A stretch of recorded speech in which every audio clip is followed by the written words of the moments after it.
আজ আমি আপনাদের সাথে শেয়ার করব সুজির পায়েস।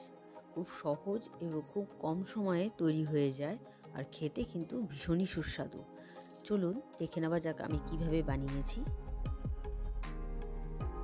ভিডিওটি সম্পূর্ণ দেখুন ও চ্যানেলটি সাবস্ক্রাইব করে বেল আইকনটি প্রেস করুন, যাতে প্রতিটি ভিডিওর নোটিফিকেশন সবার প্রথমে আপনার কাছে যায়।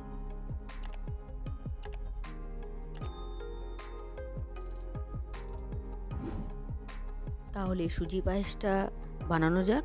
আমি প্রথমে কড়াই বসিয়ে দিয়েছি, কড়াইতে দিয়ে দিচ্ছি ঘি। আমি এখানে 4 চামচের মতো ঘি এখানে ব্যবহার করছি। প্রথমেই আমি কাজু বাদামগুলোকে ভেজে নেব।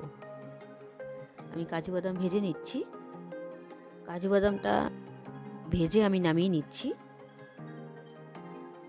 এবার ওই বেঁচে যাওয়া ঘিতেই আমি 4টে এলাচ থেতো করে দিয়ে দেবো, আর দিয়ে দিচ্ছি 2টো তেজপাতা। একটু নাড়াচাড়া করে আমি সুজি দিয়ে দেব। সুজিটা আমি ঘিতেই ভেজে নেব। দিয়ে দিলাম সুজি। এবার সুজিটা খুব ভালো করে ভেজে নিচ্ছি। সুজিটা আমার ভেজে নেওয়া হয়ে গেছে। এবার আমি ভিজিয়ে রেখেছিলাম কিশমিশটা দিয়ে দিলাম। কিশমিশের সাথে এবার সুজিটাকে একটু নাড়াচাড়া করে আমি দুধ দিয়ে দেব। দুধ আমি আগে থেকেই জাল দিয়ে রেখেছিলাম। আমি 3 পোয়ার মতন এখানে দুধ ব্যবহার করব, কিন্তু আমি একবারে ব্যবহার করব না, অল্প অল্প দিয়ে একটু নাড়াচাড়া করে আমি বারে বারে একটু একটু করে দুধ দেব।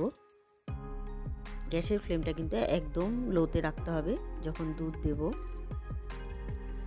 আবারও আমি একটু দুধ দিয়ে দিচ্ছি, লিকুইড দুধ।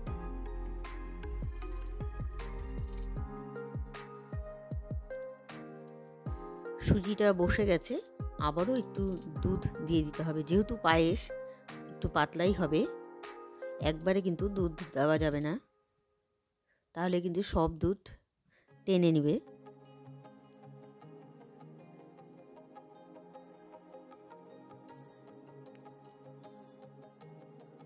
ভালো করে নাড়াচাড়া করে এবার আমি দিয়ে দিচ্ছি বাতাসা।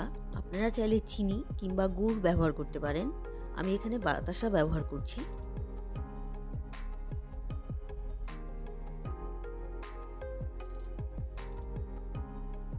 বাতাসা গলছে, এখনো ভালো মতন গলেনি। ভালো করে একটু নেড়ে দিচ্ছি যাতে খুব তাড়াতাড়ি বাতাসাগুলো গলে যায়। আর খুব বেশি জাল দেওয়া যাবে না, সুজি কিন্তু জমে যায়।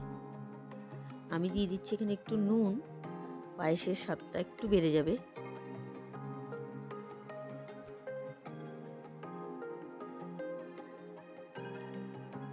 পায়েসটা হয়েই এসছে। এবার নামানোর আগে আমি ভেজে রেখেছিলাম যে কাজু বাদাম দিয়ে একটু নাড়াচাড়া করে আমি নামিয়ে দেব। এখন যতটা পাতলা দেখা যাচ্ছে, পরে কিন্তু আস্তে আস্তে জমে যাবে, অনেকটাই জমবে। সেই জন্য একটু বেশি পাতলা অবস্থায় নামাতে হবে। পায়েসটা হয়ে গেছে, আমি নামিয়ে নিচ্ছি। নামিয়ে আমি পেস্তা কুচি দিয়ে সার্ভ করব। তৈরি হয়ে গেল সুজির পায়েস।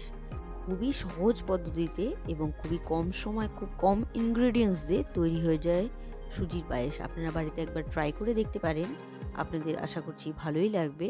আর সুজির পায়েসটা কিন্তু ভীষণই টেস্টি হয়েছিল। আর ভিডিওটা ভালো লাগলে like, comment, share and subscribe করতে ভুলবেন না। বাই।